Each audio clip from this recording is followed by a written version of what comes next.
Dewan juri yang saya hormati dan hadirin yang berbahagia.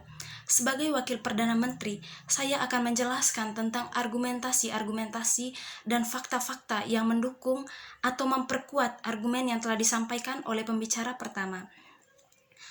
Dewan juri dan hadirin yang berbahagia, mosi yang akan kita perdebatkan pada kesempatan ini yaitu Dewan ini menyesali fenomena no viral no justice. Saya selaku Wakil Perdana Menteri, saya menyetujui dengan adanya mosi ini. Saya menyetujui dengan mosi yang berkaitan dengan Dewan ini menyesali fenomena no viral no justice. Mengapa hal ini saya katakan atau mengapa hal ini saya setujui? Hal ini karena berdasarkan pada latar belakang atau berdasarkan pada fakta terkait lemahnya suatu lembaga atau institusi yang berkaitan dalam hal ini. Sebuah masalah harus mampu untuk ditangani meskipun hal tersebut belum viral di media sosial. Mengapa saya katakan demikian? Karena sudah menjadi tugas atau sudah menjadi tanggung jawab dari institusi atau lembaga Polri itu sendiri untuk menangani setiap kasus yang terjadi di lingkungan masyarakat. Apapun kasus yang terjadi, maka hal itu harus tetap diadili atau harus ditanggapi secara serius. Karena hal itu sudah menjadi kewajiban, sudah menjadi tugas, menjadi tanggung jawab dari sebuah institusi tersebut.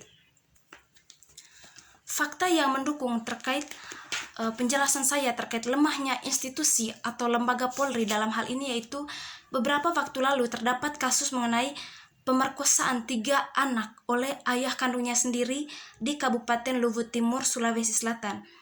Masalah ini atau kasus ini menjadi hal yang serius, menjadi suatu puncak kekecewaan masyarakat terhadap institusi Polri itu sendiri. Hal ini dikatakan karena masalah ini tidak ditanggapi atau tidak diadili secara cepat oleh Polri. Hal itulah mengapa saya mengatakan bahwa institusi atau lembaga Polri itu masih lemah dalam menangani setiap kasus yang terjadi di lingkungan masyarakat. Selain itu, kasus yang terjadi di masyarakat, khususnya di pedesaan yang notabene sulit atau jauh untuk dijangkau oleh institusi Polri, maka hal tersebut seringkali bahkan selalu disepelekan oleh anggota Polri itu sendiri. Jadi dalam hal ini, institusi atau lembaga yang berkaitan dalam hal ini harus memiliki kesadaran penuh, memiliki kesadaran tinggi akan tugas dan tanggung jawab mereka, yaitu menjaga atau mengamankan, menertibkan warga masyarakat. Nah, ketika suatu kasus itu terjadi, mereka harus secara cepat mengambil ketegasan, mengambil suatu tindakan agar hal tersebut cepat untuk terselesaikan.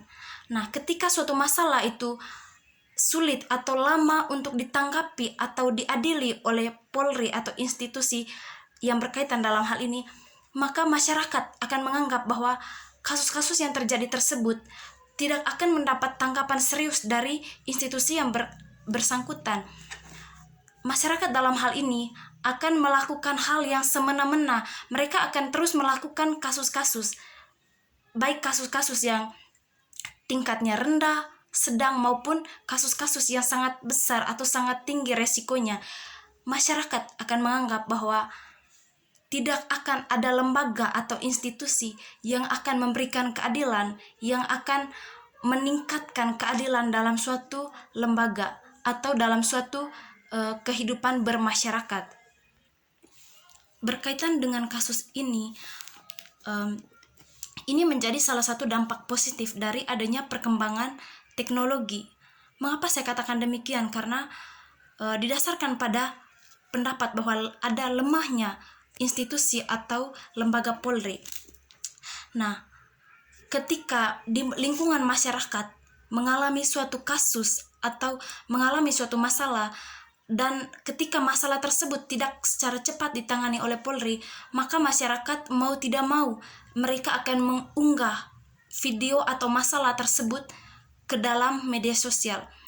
Hal ini mereka lakukan dengan tujuan agar ada perhatian dari institusi atau lembaga yang berkaitan dalam hal ini.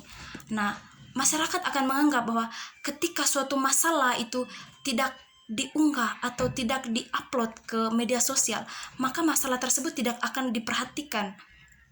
Jadi hal ini juga menjadi suatu dampak negatif ketika masyarakat itu tidak mengenal atau tidak mengetahui perkembangan dari ilmu pengetahuan dan teknologi itu sendiri. Jadi itulah yang mengapa saya katakan bahwa